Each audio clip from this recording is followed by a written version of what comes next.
Budget 2015 started on a positive economic outlook where the finance minister reiterated the credibility of the Indian economy.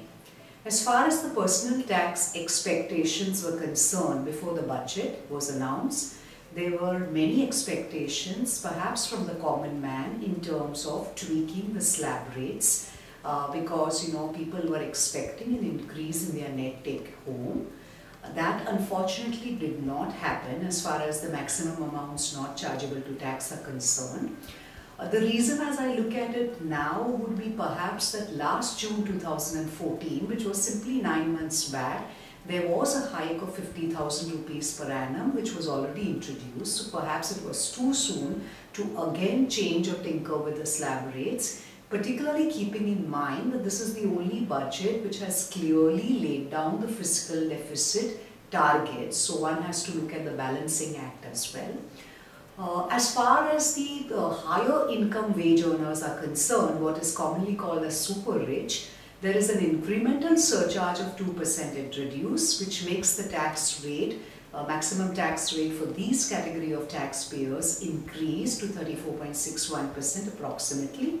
They will see an annual outgo increase to some extent in their annual take-home salaries. Wealth tax, which was basically a tax on certain specified unproductive assets, which was in existence from 1957 and had honestly outlived its utility. It was also very difficult for the government to track or for the exchequer to track the valuation of these assets or the existence of the assets, and honestly there wasn't much to compliance seen on that front.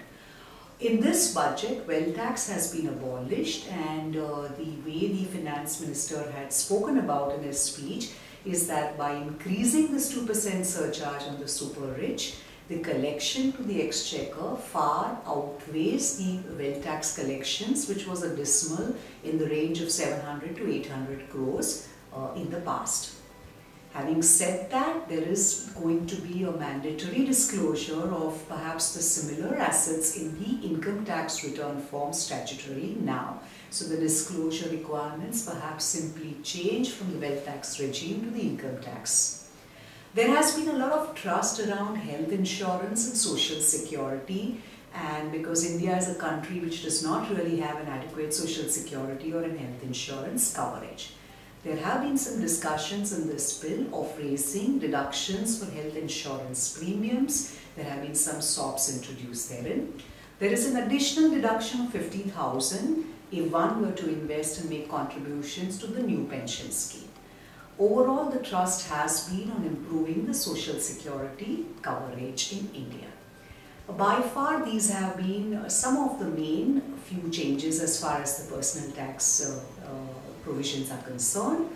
One cannot lose sight of the legal crackdown on black money, because as individuals, if someone has the HNIs or any other individual who has assets stashed abroad, there are going to be very stringent prosecution provisions introduced in this budget, because what money and assets rightly belong to the country, the intention of the government is to come down heavily on this overall black money scheme of things. Thank you.